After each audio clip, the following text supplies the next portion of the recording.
বিসমিল্লাহির রহমানির রহিম। সবাইকে স্বাগত জানাচ্ছি ভিসা প্রফেসরের আজকের এই ভিডিওতে। আশা করছি সবাই ভালো আছেন এবং সুস্থ আছেন। দর্শক, আজকে আমরা যে দেশটি নিয়ে আলোচনা করব সেটি হচ্ছে যে ইউরোপের নন সিজনভুক্ত দেশ সার্বিয়া। হ্যাঁ দর্শক, সার্বিয়া ইতিমধ্যে আপনারা জানেন যে অনেকে ভিসা পেয়েছেন, অনেকের ভিসা প্রসেসও রয়েছে, অনেকে ওয়ার্ক পারমিট পেয়েছেন, অনলাইনের অপেক্ষা রয়েছেন।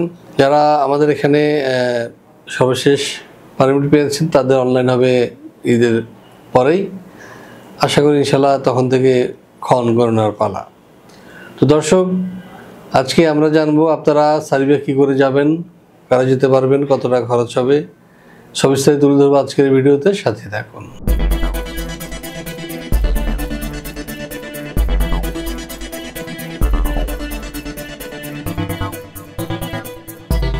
তো দর্শক, প্রথমে চলুন জেনে আসি কেমন দেশ এই সার্বিয়া। দক্ষিণ পূর্ব ইউরোপের একটি স্থলবেষ্টিত দেশ সার্বিয়া।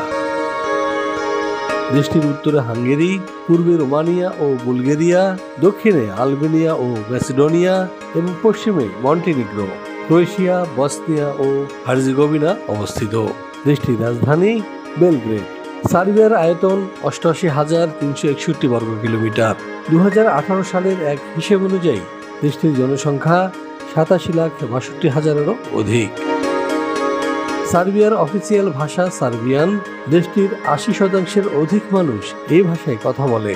এছাড়া দেশটির প্রায় ১৫% ক্ষুদ্র নৃগোষ্ঠী Hungarian, Bosnian, Croatian, Albanian, Romanian, Bulgarian এবং রাশিয়ান ভাষায় কথা বলে। সংবিধান অনুযায়ী সার্বিয়া একটি ধর্মনিরপেক্ষ রাষ্ট্র, যেখানে বসবাসকারীরা তাদের ইচ্ছা অনুযায়ী ধর্ম পালন করতে পারে। তবে দেশটির ৮৪% মানুষ খ্রিস্টান। এছাড়া রোমান ক্যাথলিকদের সংখ্যা মোট জনসংখ্যার ৬% এবং মুসলিম ৩%। অন্যান্য ধর্মের রয়েছে আরও 7%। দর্শক, আমরা দেখে আসলাম কেমন দেশে সার্বিয়া। এবার আমরা জানবো যে সার্বিয়ায় কি কি কাজ রয়েছে। চলুন জেনে আসি একটি ভিডিও প্রতিবেদন থেকে। ইউরোপের স্বাধীন রাষ্ট্র সার্বিয়া বলকান রুটের প্রধান ট্রানজিট দেশ হিসেবে পরিচিত। দেশটির অর্থনীতির বেশ কিছু খাতে চলছে গুরুতর শ্রমিক সংকট, কেননা প্রতি বছর আনুমানিক ৩০,০০০ সার্ব নাগরিক দেশ ছেড়ে চলে যাচ্ছে অন্যত্র।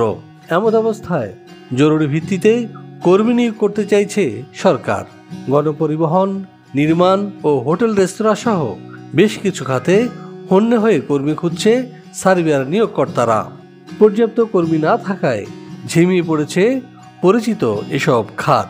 চলতি বছরের ফেব্রুয়ারি থেকে সার্বিয়ায় বিদেশিদের কর্মসংস্থান সংক্রান্ত নতুন আইনের আওতায় ওয়ার্ক পারমিট পাওয়া আগের চেয়েও অনেক সহজ হয়েছে।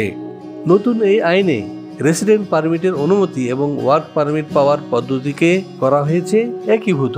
ফলে পুরো প্রক্রিয়া সম্পাদন করতে সময় লাগছে সর্বোচ্চ ২ সপ্তাহ।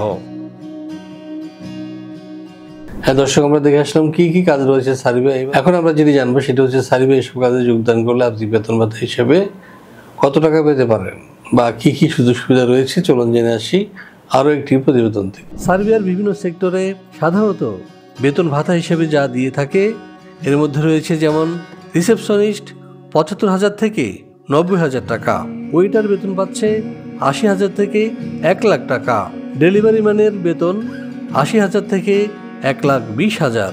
এছাড়াও ড্রাইভিং পেশা যারা যুক্ত হবেন তাদের বেতন ৬৫,০০০ থেকে ৮০,০০০ টাকা। এছাড়াও রয়েছে কনস্ট্রাকশন শ্রমিক, যারা বেতন পাচ্ছে ৭০,০০০ থেকে ৯০,০০০ টাকা পর্যন্ত, এবং ইলেকট্রিশিয়ানের বেতন ৬৫,০০০ থেকে ৯০,০০০। এছাড়াও রয়েছে সার্বিয়ার শ্রম আইন অনুযায়ী অন্যান্য সুযোগ সুবিধা।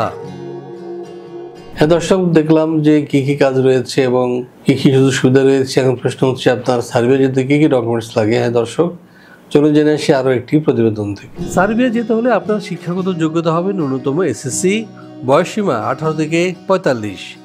যে কোনো কাজে হতে হবে পারদর্শী। শরীরে এইডস, ক্যান্সার, হেপাটাইটিস সি কিংবা করোনা থাকা এবং কোনো ফেক ডকুমেন্টস থাকা চলবে না।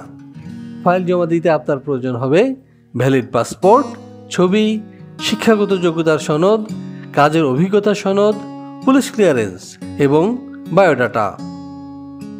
হ্যাঁ দর্শক, আমরা জেনে আসলাম কি কি ডকুমেন্টস লাগবে। এবার প্রশ্ন হচ্ছে যে খরচ কী হবে। এই বিষয়ে জানতে নিচে দেওয়া নাম্বারে ফোন দিন অথবা সরাসরি চলে আসেন আমাদের অফিসে। আমাদের ঠিকানা house 12 road 12, Madhyapara, DIT project, Dhaka.